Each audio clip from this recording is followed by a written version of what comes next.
Teachers at Great Hearts Academy protesting last night over schools reopening, they say too soon.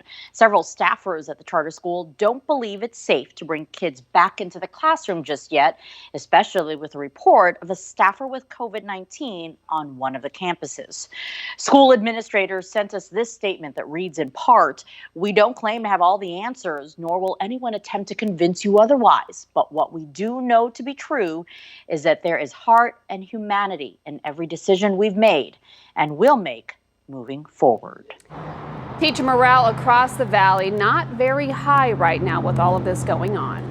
No, back to the classroom can be a high-risk situation for some teachers, causing a lot of anxiety, of course, and a lot of teachers, as we've seen, calling out sick, bringing morale down. So a closer look with what they are feeling, how they are thinking, we want to check in with Maria. Good morning, Maria.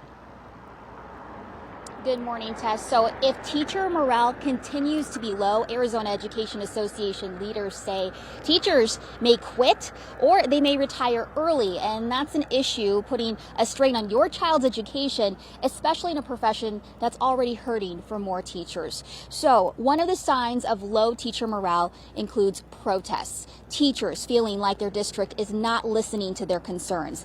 That includes Great Hearts Academies, a group of charter schools across the valley. We saw teachers protesting outside the corporate headquarters in Phoenix yesterday.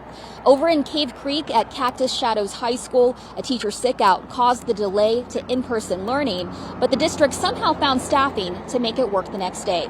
As for those who do not understand why teachers don't want to go back, especially when they see them at the grocery store or maybe going on vacation, Arizona Education Association President Joe Thomas explains it's about being in a small space, breathing in the same air with poor ventilation, sometimes with no windows, for hours at a time.